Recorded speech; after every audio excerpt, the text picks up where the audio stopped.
Good day, everyone. Today we are going to discuss math in the modern world, and our topic for today is simple and compound interest. Okay, let's start.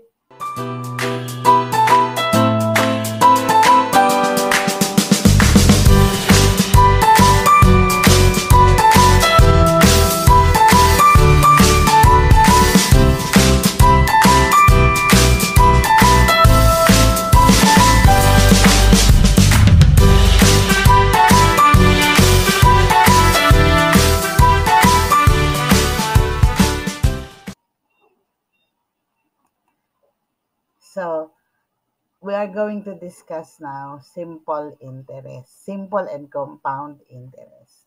Let's start with the simple interest. Pag sinabi niyong simple interest, it is an interest computed based on the original principal during the whole life of the investment. So, ang tumutubo lang dito ay yung principal at the given. Kahit gaano siya katagal, basta ang tutubo lang is the principal. So, ito yung formula niya. Formula for finding the simple interest.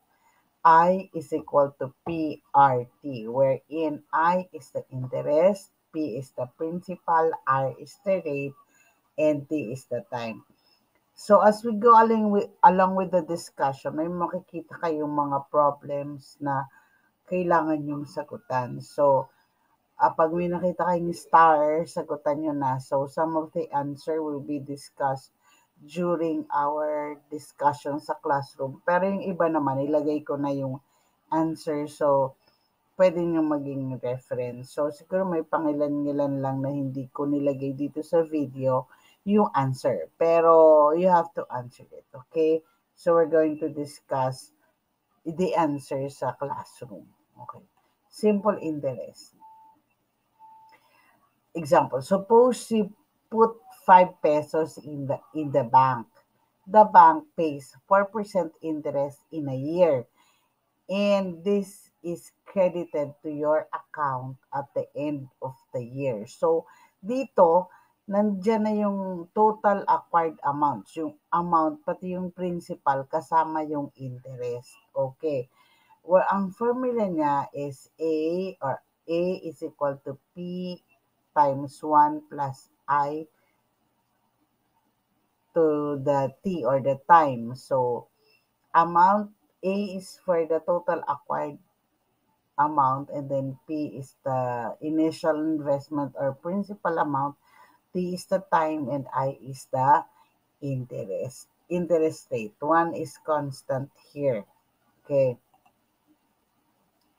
Next example, Alicia invests $250 in a building society account. At the end of the year, her account is credited 2%.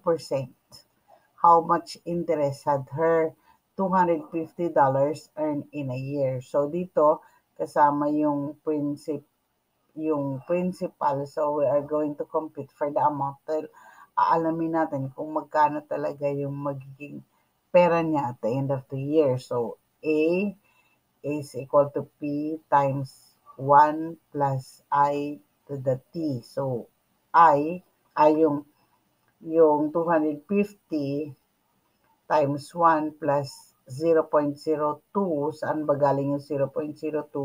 Yung 2% dito, kinonvert natin into decimal, so 0.02. So, ang galing yung 1 na exponent niya, it is at the end of the year, so 1 year.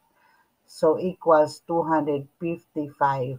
Thus, the initial investment earned $5 as its interest. So, solve. Look at this. For example, solve. Cassie borrowed 3,000 for 4 years at 5% rate. How much interest is that? So, you have to compute for the value of I. Isusupply nyo lang magkano yung principal sa PRT. Magkano yung principal, magkano yung rate, ilang taon. O, ilang taon bago siya. Or para makuha mo yung yung interest. Okay. You're done? I-post nyo na lang bago kayo mag-proceed to the the next slide para ma-solve nyo. Diba? So, this is the answer. I is equal to PRT. So, 3,000 yung kay Cassie na investment ng 5% for 4 years. Ito times nyo lang lahat. Ibig sabihin, yung 5%, you have to convert it into decimal. So, ang interest is 600. So, at the end of the year, yung 3,000 niya magiging 3,600 because of the interest na 600. Isang taon, 4 years. After 4 years, magiging 3,600 yung pera niya kasi nagkaroon ng interest na 5% sa loob ng 4 na taon. Okay, gets? Let's proceed. Solve again. May star ulit to. So, post nyo lang bago kayo mag-proceed para at least alam niyo yung magiging answer. So, Lassie deposits 4,000 at the bank at an interest rate of 4.5% per year. How much interest will she earn at the end of 3 years? So, taon-taon mag-i-interest yung 4,000 niya ng 4.5%. Magkano bali yon at the end of 3 years? Magkano na yung magiging pera niya? O magkano yung interest ng pera niya at the end of 3 years? Okay, pause niyo muna and then bago kayo mag-proceed. Okay. If you're done, ito na yung answer. Okay. So, answer natin, nasa na ba? For 3 years. Nasa na ba? Nawala na ako. Si Lassie. LM. Lassie. Okay. So, yung 4,000 niya, nag-interest ng 4.5%, diba? Per year. Tatlong taon. So, ito times nyo siya sa 3 years. So, convert niyo muna yung 4.5% into 0.0445. I-times the 4,000 and then times 3, you'll get 540,000, 540 pesos ang mai-earn na kanyang 4,000 at the end of 3 years. So, yung 4,000 niya magiging 4,540 at the end of 3 years. So, eto pa, isa pa. Masi gusto niya bumili ng kotse. So, Masi bought a car for 40,000. He took a 20,000 loan from a bank at the interest rate of 13% per year for 3 years period. So, what is the total amount? Yung interest and loan that he would have to pay at the bank at the end of 3 years. O magkano ang ibabayad niya at the end of 3 years? Nanghiram siya ng 20,000. 20,000 ang ang tubo, 13% per year. Tutubuan niya yun ng 3 years. So, how much? Solve nyo na? Nasa notebook nyo na? Okay, here's the answer.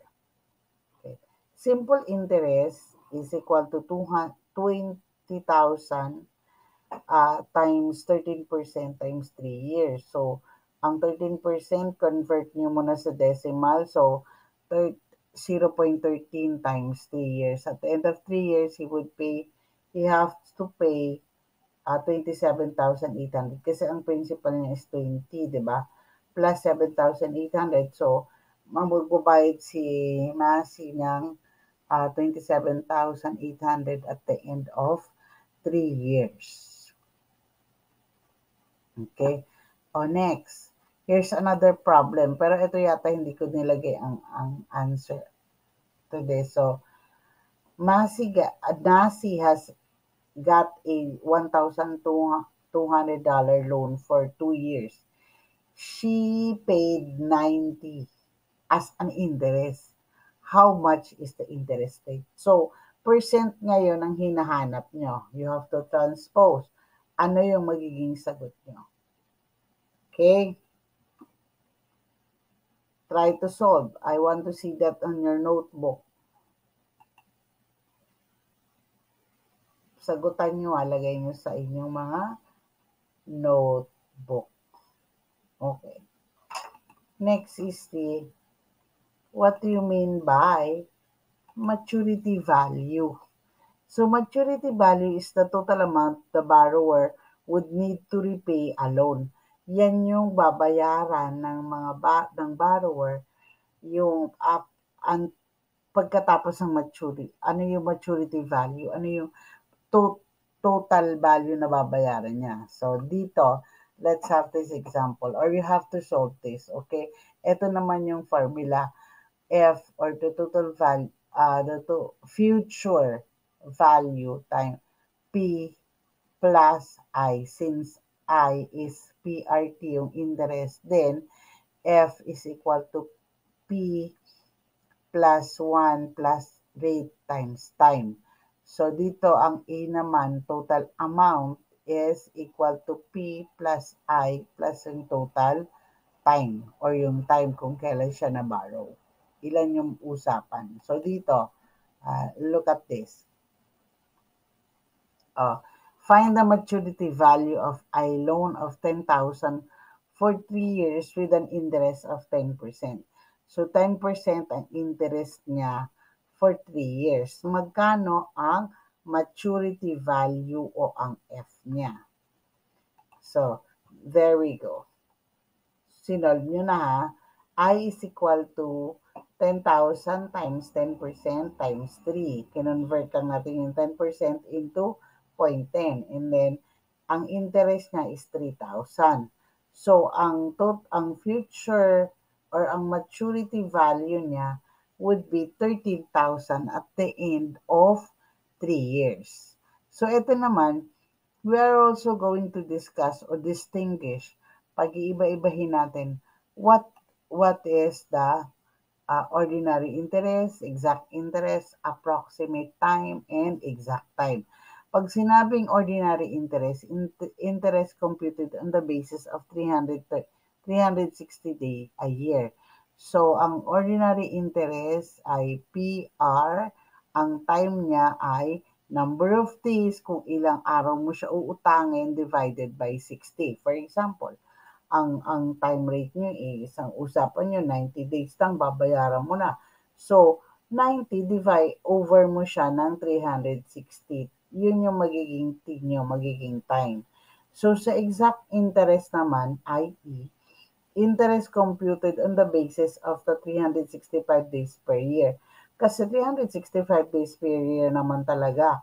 Kung mag-leap year yan, kailangan over mo siya ng 366 days. Kung ilan yung usapan nyo, yun ang magiging interest o yung magiging interest nyo. Pag sinabi approximate time, calculate assuming that each month of the year has 30 days lang.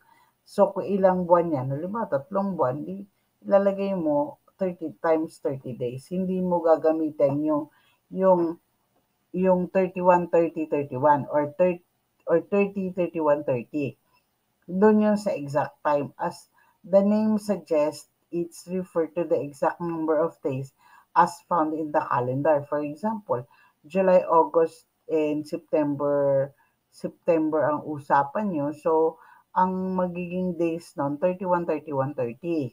Kasi July is 31, August is 31, and then 30 ang September. So, yun ang exact time naman. So, yun yung gagamitin mong denominator. Kasi ayaw niya magpalugi. Gusto niya, syempre, eksakto. So, exact time ang gagamitin mo. Now, we're done with the simple interest and other interest which we have distinguish or kinumpare natin yung mga denominator na magiging time.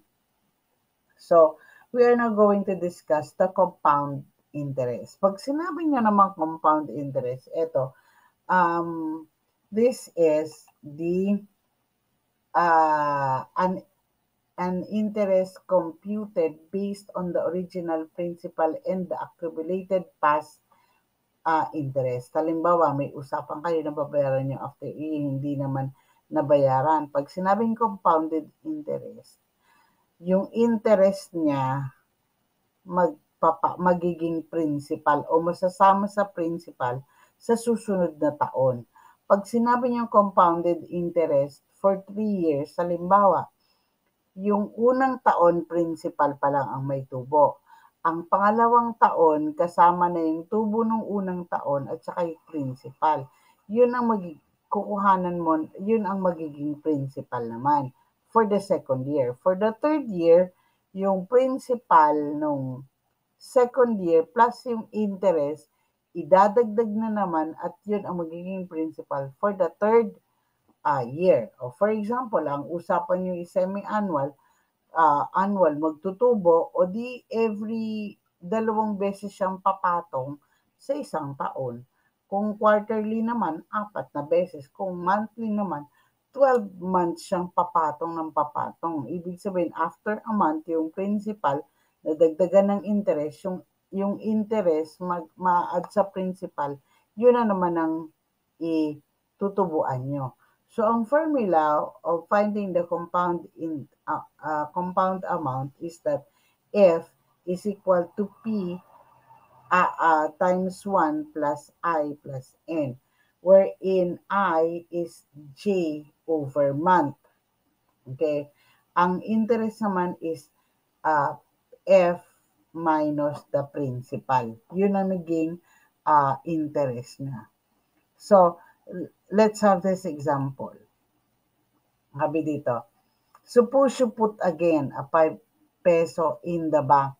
The bank pay 4% interest a year, but this time it is credited compounded to your account every quarter of the year. So, dito, di ba dun sa una nating problem, hindi naman sinabi na compounded or hindi naman sinabi compounded. So, kinumpit natin yan as a simple interest. But, if it is stated na compounded ang interest niya, tapos nakalagay pa quarter, ilang quarter for a year, 4 yun. So, yun yung kukumputin. Yun ang susundan. Wherein A is the total acquired amount, P is the initial investment or the principal amount, time, yung T, I is the interest rate, and N is the number of time interest is compounded per unit of time. Okay? Si N, ita-times mo doon sa number of years. Let's have an example. Ito ulit. Suppose you deposit $250 in high earning account paying 9% compound interest and leave it there for 3 years. What will be the balance of the account at the end of the time? So ito, A, amount, laging kasama si principal ito. Total amount is equal to principal times 1 plus I interest over number of times a year, and then yung exponent niya number of years tapos kung ilang beses. So equals 250 dahil sa given 1 plus yung 9%, 0.09 divided by 1 for a year, tapos nakalagay dyan 1 times 3. Bakit may 3? That is for 3 years. So, magiging sagot nyo is $323.75.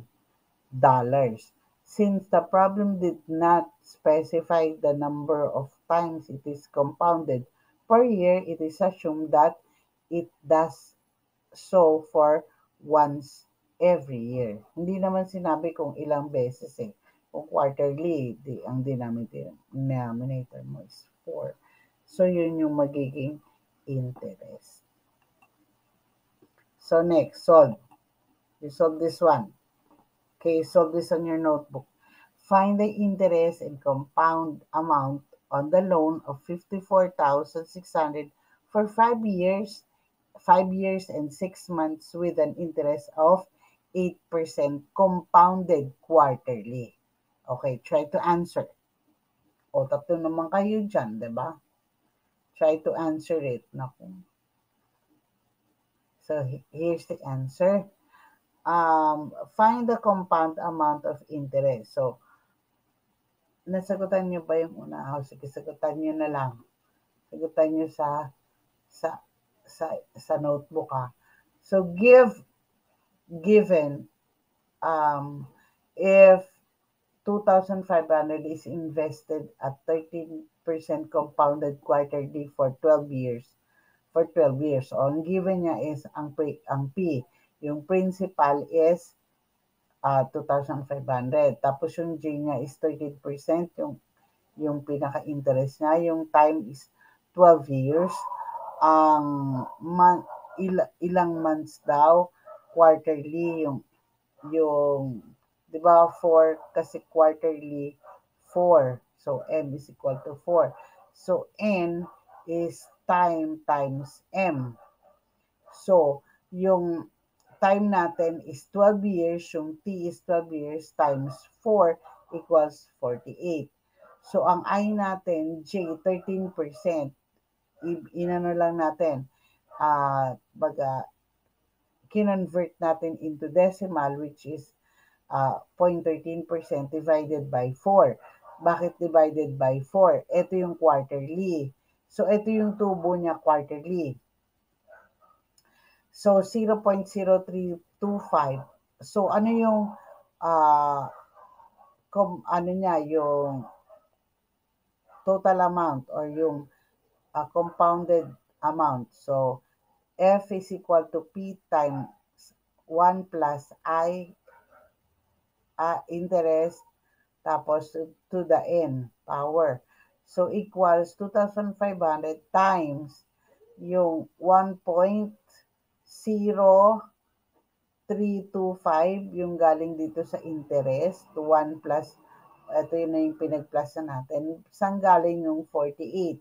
48 is the N times T. Yung N natin, yung time, 48. Bali, 48 months. 48 siya times na compounded. So, yung 2,500 pesos na loan niya na may interest na 13% compounded for 12 years, naging 11,605.47 pesos. Ganun kalaki. So we will have an additional discussion with this sa classroom with using our book.